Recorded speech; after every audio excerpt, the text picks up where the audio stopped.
बक्सर के राष्ट्रीय जनता दल के सांसद माननीय श्री सुधाकर सिंह जी के खिलाफ मैंने पटना के चीफ जुडिशियल मजिस्ट्रेट की अदालत में विगत मंगलवार को एक परिवाद पत्र मैंने दायर किया है।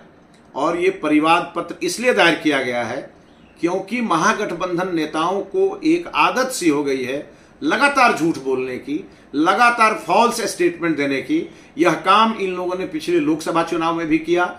आदरणीय देश के प्रधानमंत्री माननीय मोदी जी के बारे में इन्होंने गरीब गुरबों के बीच में जाकर के यह बयान दिया, लोगों के मन में एक डर बैठाया कि मोदी जी तीसरी बार जीतेंगे तो संविधान बदल जाएगा, देश का चुनाव नहीं होगा। इस प्रकार का झूठ बोलने का इन लोगों ने काम किया। और अब चुनाव बीत गया, उसके बाद भी इनके सांसद, इनके नेता इस प्रकार का बयानबाजी कर रहे हैं। और ठीक इसी प्रकार का बयान एक बक्सर के माननीय सांसद सुधाकर सिंह जी ने मेरे ऊपर दिया है। और उन्होंने कहा है कि बक्सर में मैंने 12 करोड़ की जमीन खरीदी है।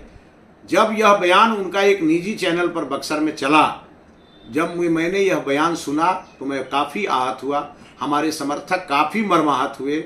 और तब मैंने उन्हें पिछले 1/10/2024 को अपने विद्वान अधिवक्ता श्री राधेश कुमार शर्मा की ओर से एक लीगल नोटिस भिजवाया।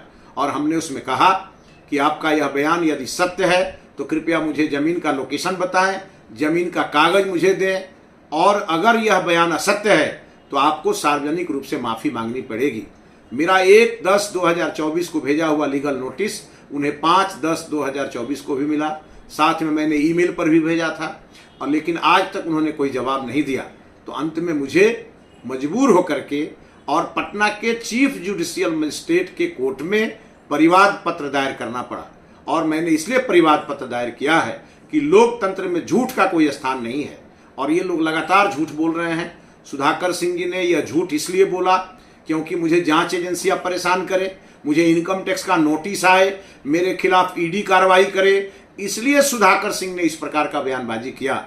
और यह बयान पूरी तरह से फॉल्स है, और इसलिए मैंने परिवाद पत्र दायर किया है। मैं इन्हें कोर्ट में घसीटूंगा और कोर्ट में इनसे मैं जवाब मांगूंगा, क्योंकि इनकी आदत छूटनी चाहिए। महागठबंधन के नेता जो लगातार झूठ बोल रहे हैं, उनके झूठ का पर्दाफाश होना चाहिए। और अभी रामगढ़ में उपचुनाव हो रहा है, ये अपने भाई को जिताने के लिए प्रतिदिन झूठ बोल रहे हैं।